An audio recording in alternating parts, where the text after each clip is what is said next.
Hi there, this is Alfie Whattam, London's tech recruiter and the host of the London Technology Podcast.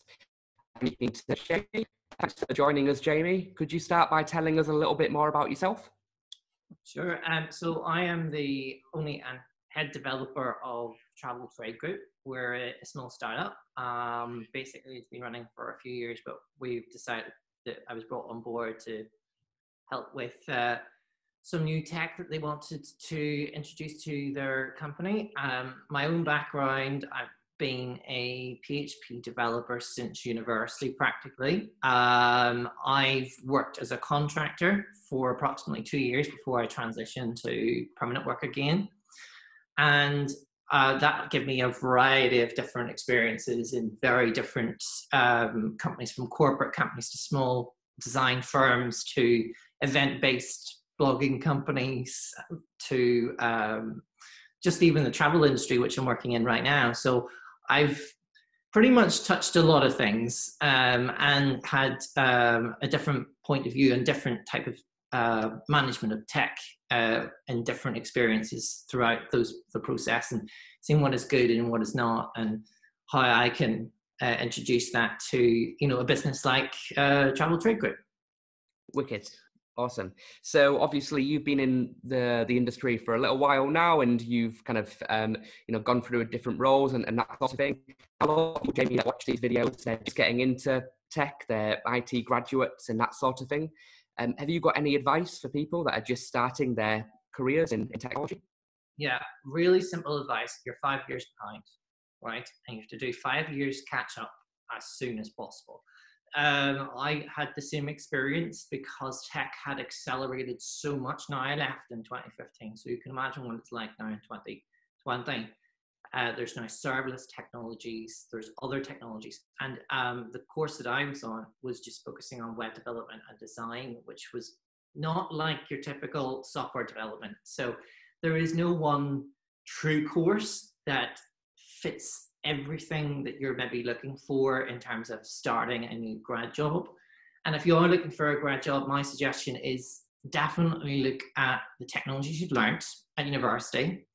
Then see if there's any frameworks or anything like that. So there's one like LAMP in PHP. Then there's other ones out there that are serverless based, which there's different types of architectures out there. So basically, depending on what you do, start with the basics, start with the most basic thing, and then consider looking at the other architectures. I would suggest definitely learning some DevOps. I would suggest doing, when you come out of university, go do a DevOps course, because you will not pretty much get the job that you want without having some experience with repository management, pipelines, which was, CI/CD, basically, continuous deployment, continuous integration. And also what I was not taught at university was testing. So unit testing is extremely important in most industries, and the different types of testing out there. So focus on one, specialize. Key is to specialize in something. So I specialized eventually after a few years in Laravel. So that's allowed me to get contracts in Laravel. With that specialism and that niche that I've carved out for myself, that meant that I could earn more money by doing that.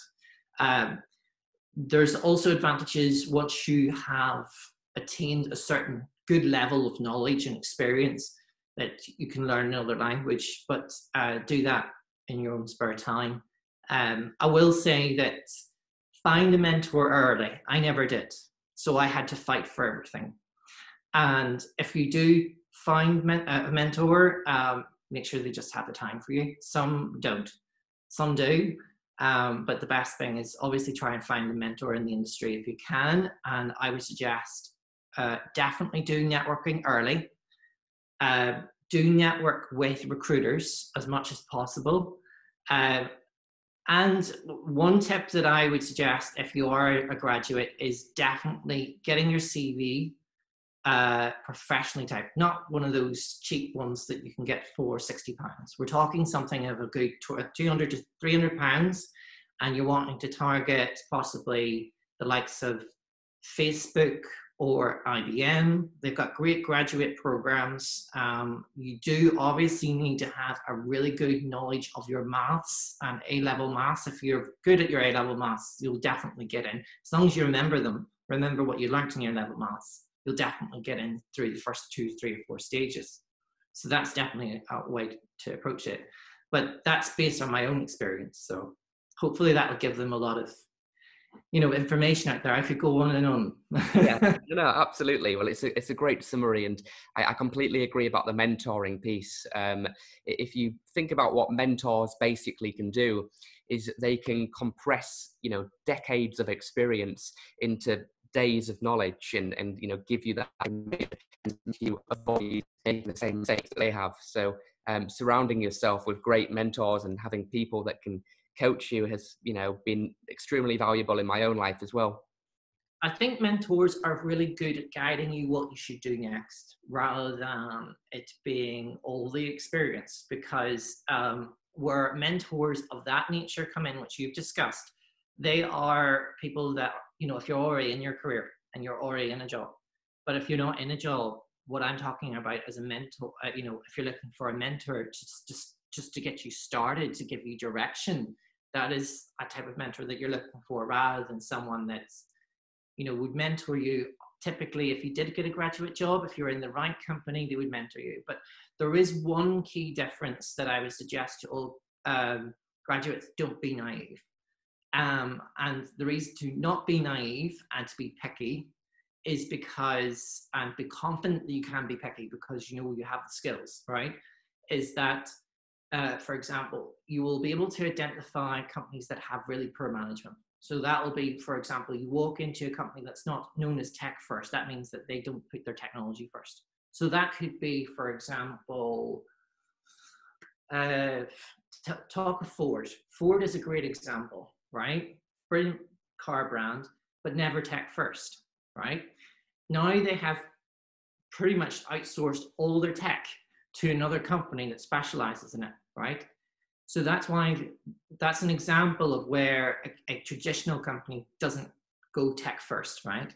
And therefore, if you want to look at a tech first company, which is what you're probably wanting to aim for as a first time graduate, it's probably the best thing you should do, because if you go into another company that hasn't got the experience, hasn't got the management, or the management has not been effective, you will end up with no job 6 months down the line. You'll be blamed for it. It's better that you have the experience and know that you were on the right side of the page. Essentially, that's the best way of doing it. Sainsbury's is a good one example here in London. They do run a graduate program, but it's I know it's a challenging company to work for as well. So same as Facebook and Google. Another piece of advice is what I did early was I basically just went to small businesses and basically said, I'll just build you a website completely for free. And if it may look not great to begin with, but just keep practicing your design skills as well if you are into the website world. But if you're into more building of apps, again, design is definitely one of the things that catches people's eye. Even if you collaborated with someone that was in graphic design or whatever, that you may have a friend that did graphic design or whatever, that's another good way of networking, but it's also a way of someone getting you potential work for yourself later down the line. So, and don't ever undercharge. I would suggest as a graduate, never ever charge less than £125 a day rate. Any less than that, you're not worth your salt. But as long as you have had some experience, that's when you can charge that £125 a day if you are doing a job. Yeah. But make sure you get it by the deadline. That's the thing. It's key to get it to the deadline, and the code is written well and tested well. That's the important thing. Yes, no, absolutely. Brilliant. Well, just to wrap up, Jamie, if we were to look into your crystal ball, are there any technologies or tools that you're excited about, which you think will have a big impact on the future ahead? I think it really depends on where, we're in the catch-22 of where the data world is, right? Everything's now turning into data streaming, right? And that's pretty much where the top companies are doing right now. They're turning not databases, but data streaming. And for me, even as a head of development, we haven't jumped into that yet because it doesn't make sense. We're not too big. We're not big enough to make that happen. But if you're working for a large company like Amazon or whatever, data streaming is definitely something intriguing to go and look at. It's complex, but if you're willing to put the hours in to read about it and watch some YouTube videos about it, it changes the way you think about databases. So like data streaming is basically allows you to have a history of changes in the data. So for example, if I said that the price today was £25, and then later on in the day it was £27, I can see that it was previously 25 and 27 without causing too much data to be stored. It just shows you the changes, which is pretty cool. And I've built a system similar on that, on a, not data streaming, but I've built something similar on a MySQL database to help our company deal with any updates that our employees do. So. Wicked. All right, brilliant. Well, thanks so much for taking the time to have a quick chat, Jamie, and get your ideas and insights. I'll tag you on LinkedIn when it comes out so people can connect with you if they've got further questions. But once again, thank you for your time, and thank you to everybody for watching.